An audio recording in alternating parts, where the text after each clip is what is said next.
అమ్మ ఎప్పుడూ అమ్మే. నిస్వార్థానికి అర్థం అమ్మ. ఆప్యాయతకు రూపం అమ్మ. సహనానికే స్వాంతన అమ్మ. ఇలా చెప్పుకుంటూ పోతే అమ్మ గొప్పతనానికి అంతే ఉండదు.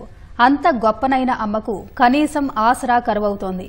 తన రక్త మాంసాలతో ప్రాణం పోసి చెమటోర్చి ప్రయోజకులను చేస్తుంటే కన్నవారే కనికరం లేకుండా ప్రవర్తిస్తున్నారు. నీళ్లతో కడుపు నింపుకుని గోరుముద్దలతో పిల్లల బొజ్జ నింపిన తల్లి ఆకలి తీర్చలేకపోతున్నారు. అవసాన దశలో అండగా ఉండాల్సిన వారు వారిని అనాథలుగా వదిలేస్తున్నారు. ఆకలితో అలమటించేలా చేస్తున్నారు. అలాంటి హృదయ విదారక ఘటనే సికింద్రాబాద్లో వెలుగు చూసింది. అయితే పేగు బంధం పొమ్మన్న స్థానికులు, అధికారులు, స్వచ్ఛంద సంస్థలు ఆ అమ్మకు ఆపన్నహస్తం అందించారు.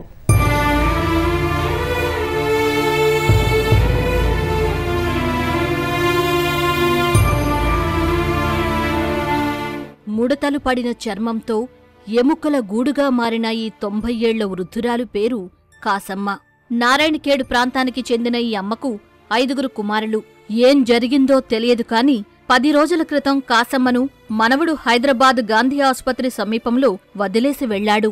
ఇప్పుడే వస్తానన్న మనవడు 10 రోజులైనా జాడలేదు. కొడుకుల ఊసూ లేదు. తన వాళ్లు ఎందుకు వదిలేశారో తెలియదు. మళ్లీ వస్తారన్న ఆశ రోజురోజుకీ సన్నగిల్లుతుంటే ఆ తల్లి కళ్ళు మేఘాలు కమ్మిన ఆకాశంలా వర్షిస్తూనే ఉన్నాయి. అటుగా వెళ్లేవారు కొందరు కాసమ్మ బాధను గుర్తించి కాస్త నీరు, ఆహారం అందిస్తే కడుపు నింపుకుని 10 రోజులుగా దుర్భర జీవితాన్ని అనుభవిస్తోంది. ఈనాడు పత్రికలో వచ్చిన హృదయాన్ని ద్రవింపజేసే కాసమ్మ కన్నీటి వ్యధకు అధికారులు స్పందించారు. గాంధీ ఆసుపత్రికి తరలించి చికిత్స అందిస్తున్నారు.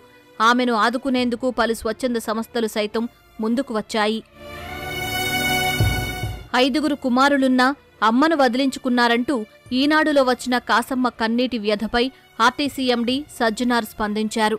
తల్లిదండ్రుల మీద దయలేని పుత్రులు పుట్టనేమి, వాళ్లు గిట్టనేమి అంటూ వేమన పద్యాన్ని ఉటంకిస్తూ ఎక్స్లో పోస్ట్ చేశారు.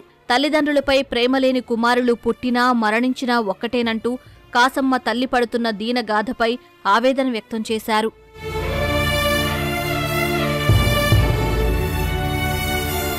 పేగు బంధం పొమ్మన్న స్థానికులు, ప్రభుత్వ అధికారులు, స్వచ్ఛంద సంస్థలు మాత్రం కాసమ్మకు ఆపన్నహస్తం అందించటం మానవత్వం ఇంకా మిగిలి ఉందన్న నమ్మకాన్ని కలిగిస్తోంది.